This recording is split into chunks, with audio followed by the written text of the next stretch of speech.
Hi, this is Maggie. In this video we're going to look at an interesting example of a class. This program allows us to move an image around within the window.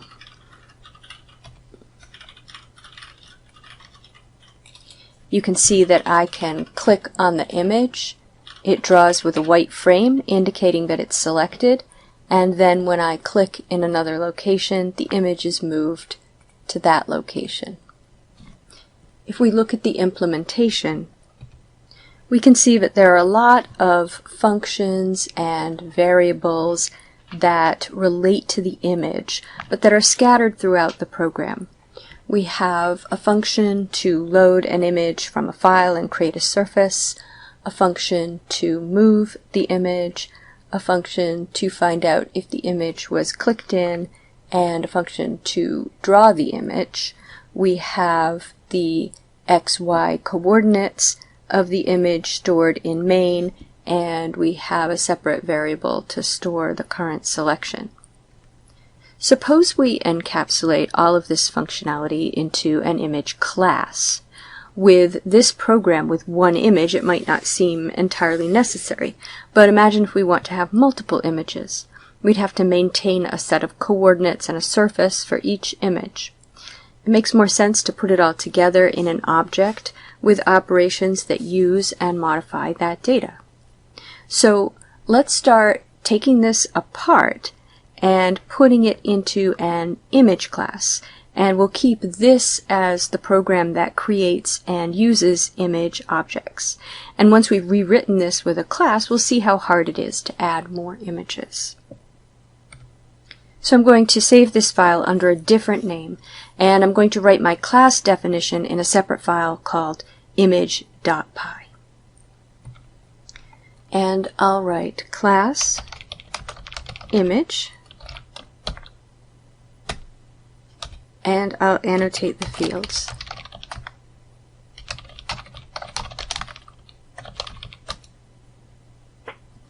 We'll need a surface for the image itself, which means I'll need to import pygame at the top of this class file.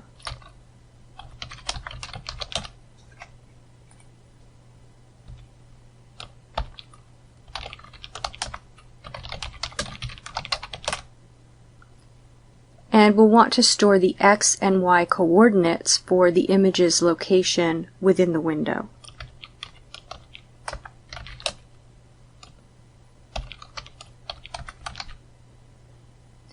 And then I suggest that we store a Boolean called selected, which will be true if the image is selected and false otherwise. This means that we'll have to figure out the mechanics for selection and deselection. The way to handle this is to allow the program using our image to tell it when it's selected, because that will decouple the image from the rest of the program or make it more independent. That way we can change the way selection mechanics work within the program without having to change the image code. And we can reuse the image in programs that have different selection mechanics. Note that this isn't a matter of adding a lot of functionality for some future program that we may never write. It's a matter of deciding how to write the functionality, and the decision is to decouple the object from the rest of the program as much as possible. Now in init, let's take in self, of course, and an initial XY location to be general. I anticipate that X and Y might be something we want to use a default value for in the future, so I'm going to list those last in the parameter list, but we will not be talking about default values here. We'll also want to create the surface here, so we'll need the file name, a string.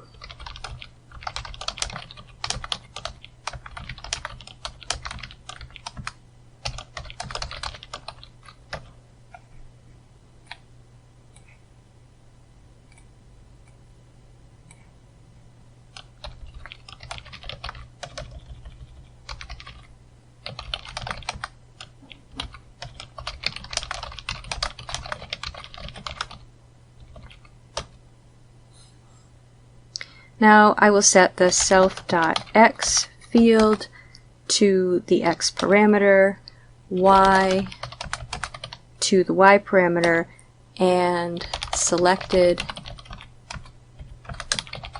to false. And then I'll use this code from load image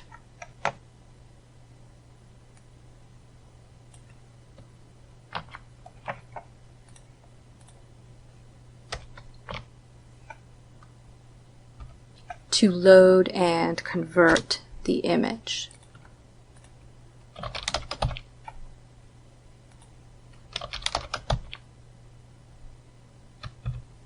After this initializer method executes, I'll have an object representing a deselected image from the file at location XY. I'm going to remove load image from my image mover program. I don't need it any longer as it's part of the image class. Now for select and deselect, I'm just going to write two methods that change the value of that field. At present, that's the only effect of selecting and deselecting.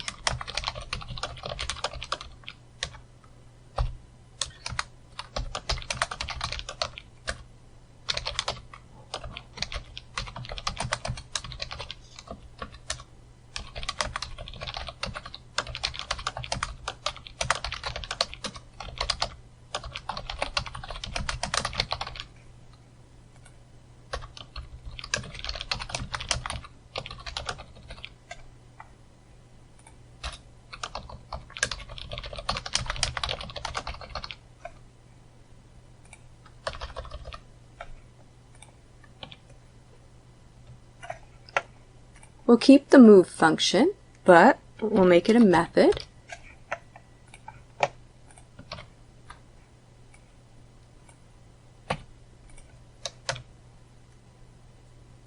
So I copy it over and remove it from the image mover program. If we look at the parameter list, of course we want to add self. But we don't need the image because that's part of the object data. So I'll remove that from the parameter list. And it won't return anything because we're modifying the fields of the object. The object manages its own location. Now, the way the image mover program worked, it took the user's click to be the center of the image, and we calculate the center of the image in this function. What we can do here is write two methods and give the calling program some options. We can write set upper left and we can write set center.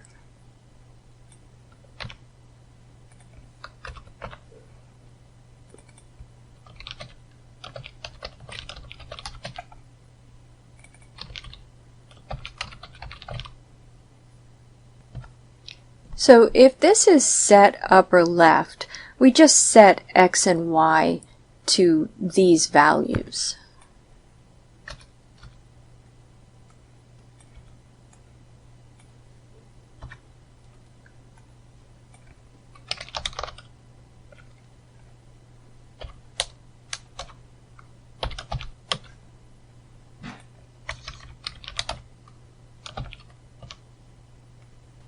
I'm going to change the parameter names to left and top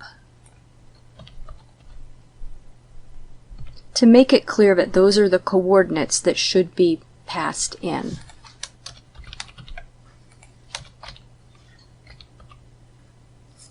Now, if this is set center, we'll need to calculate an offset. I'll change the parameter names to center x and center y. Since we're storing x and y as top left, we just leave this code, but change some of the variable names around. X and y becomes center x and center y.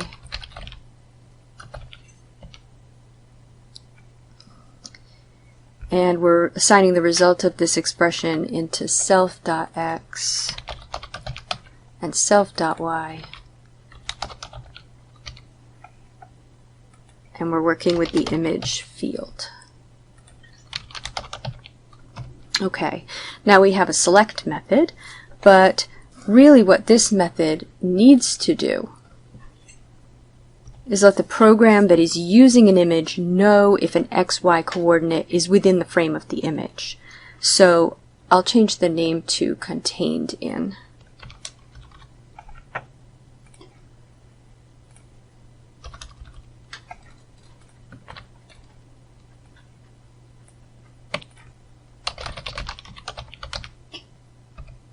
And I'll change this to return a Boolean result.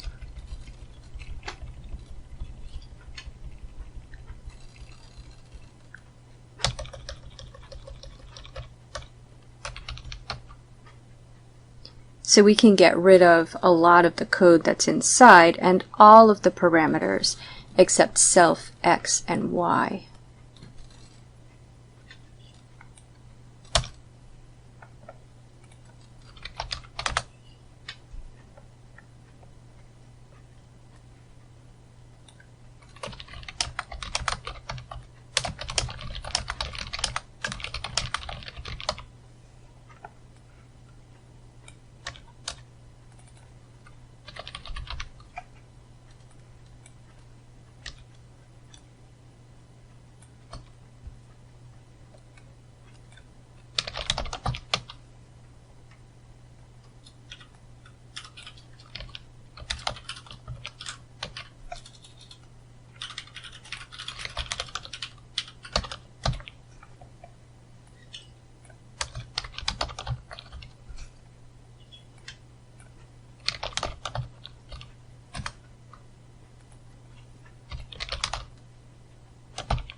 Finally, for drawing, we'll call this draw.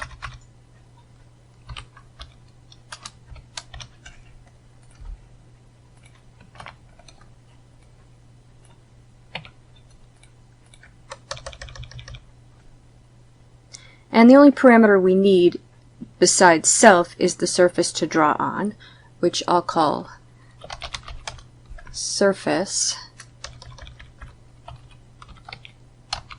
which is a more general name than screen and probably should have been the name of that parameter to begin with.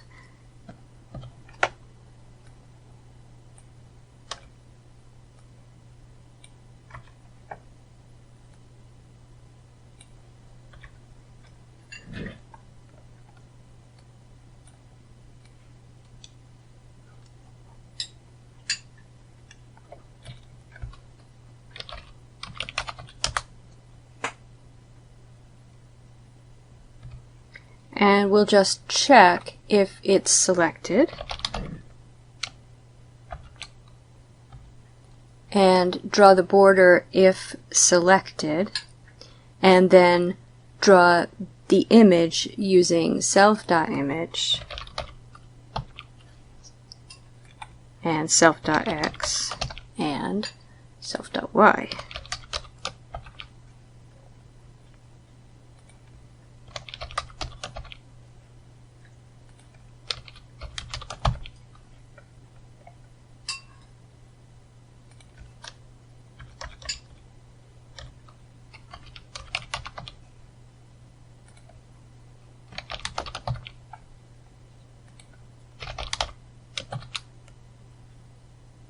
Great.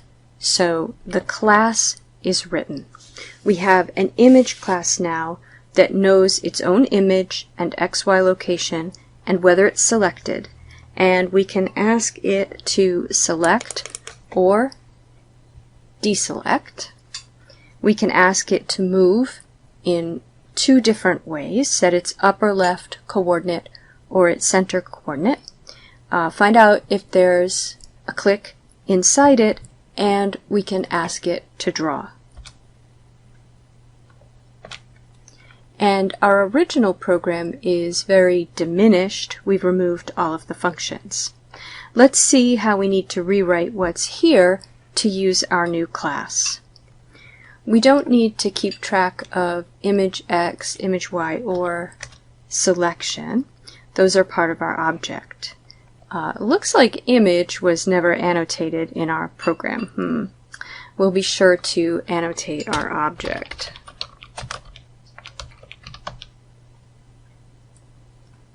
Okay, now here where we're creating the image, we want to instead create an object of our new class. That takes as parameters the file name and an XY coordinate. So we'll write image equals image uppercase I, because this is the class, and then we pass in the file name. And we can pass in 0, 0, as that's where the image was starting before. And then we create the background and start the event loop. When the user clicks, we do two different things depending on whether there's a selection or not. Now, this is a weird program. Most programs with graphical objects don't move the object with a click. So this is a sort of contrived interface. Usually we drag to move an object, but I want the focus to be on the object-oriented aspect of this and not handling another kind of event. So this might actually be easier to keep the programming the way it is if we do keep track of a selection. And that will be an image, or it will be none. So if there is a selection, we're going to send the set center message to our selection.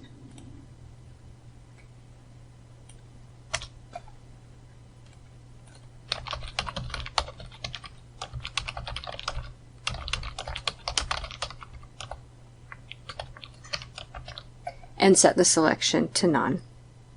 And if there's no selection, we need to find out if the image was clicked in, and if it was, select it and set it to the selection.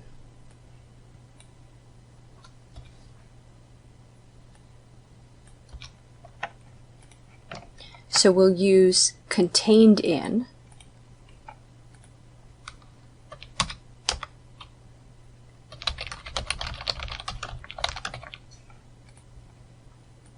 which takes the XY coordinates of the click.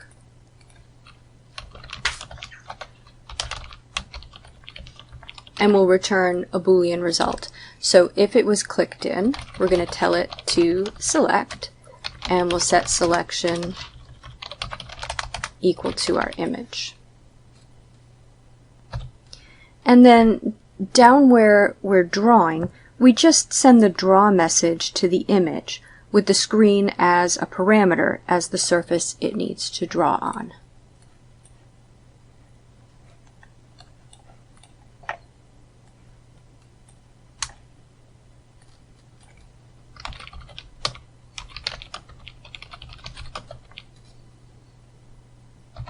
Now at the top, we need to import our image module. So from image import star at the top. Now we should have the same functionality we had before. Let's see.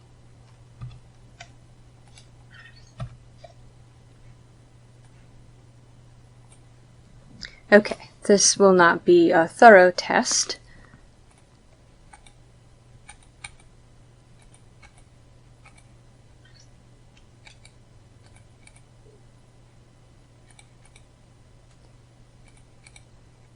Okay, so the program had one error, and that was that it did not deselect when I moved it. So I forgot to send it the deselect message. It is now, with some cursory testing, functioning as before. There were also a couple of minor syntax errors related to not cleaning up this code entirely.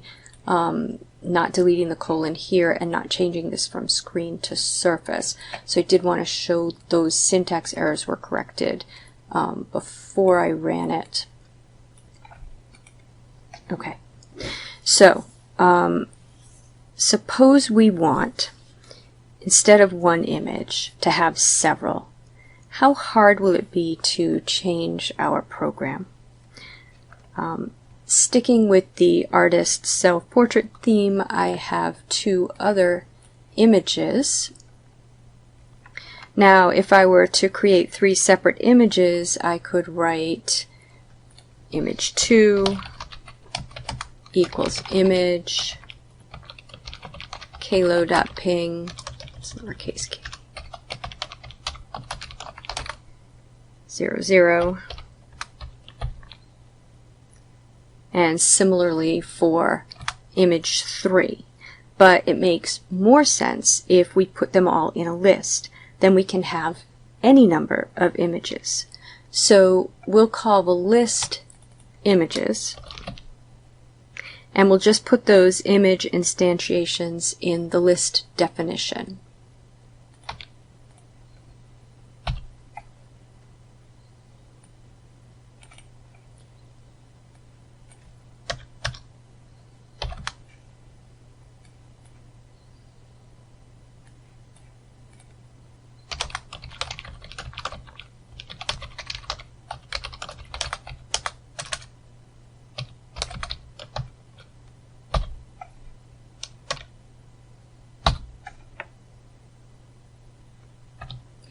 And then it's pretty easy to do the drawing. Rather than ask the one image to draw, we just tell them all to draw by looping through the list.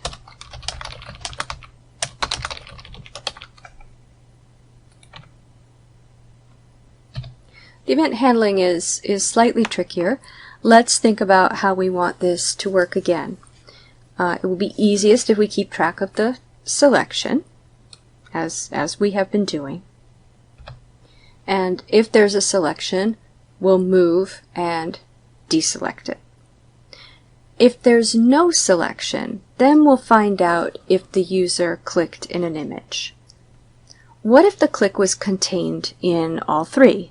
Our images exist on the XY plane, but we can also consider that there's a Z plane, the depth of each image. And they're drawing in the order that they're in the list, which means the last image is on top.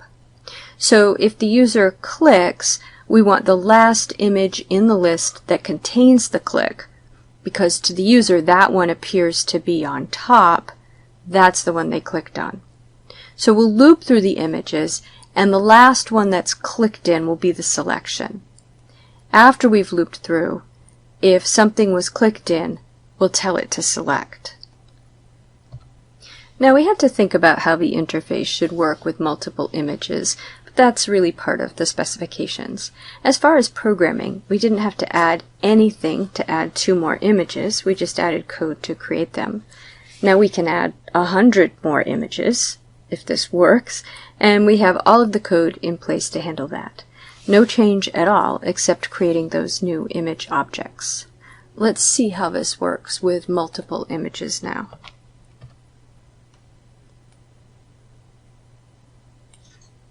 So my program opens, and I can see a pile of images in the upper left corner.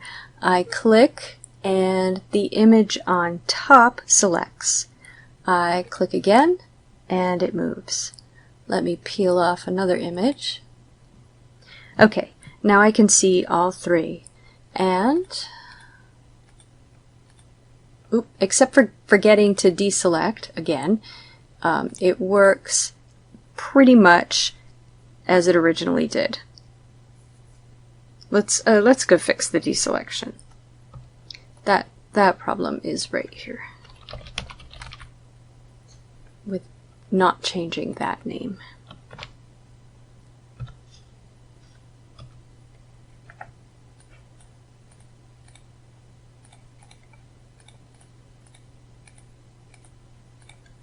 All fixed. So That is a slightly complicated class definition, and we've created 3 objects from it. The image objects keep track of their image, location, and whether or not they're selected. They can draw. They can move either by center or top left. They can tell whether a click is within their bounds. They can be told to select and deselect. You might practice with this by adding images to the program to demonstrate that it will easily work with more, and adding them is trivial. You might also consider adding a method to the image class and sending that message to all objects or a selected object if the user presses a key. For example, you could have a teleport method in which the image randomly selects a new location in the window and teleports when the user presses a key. Keep practicing and have fun.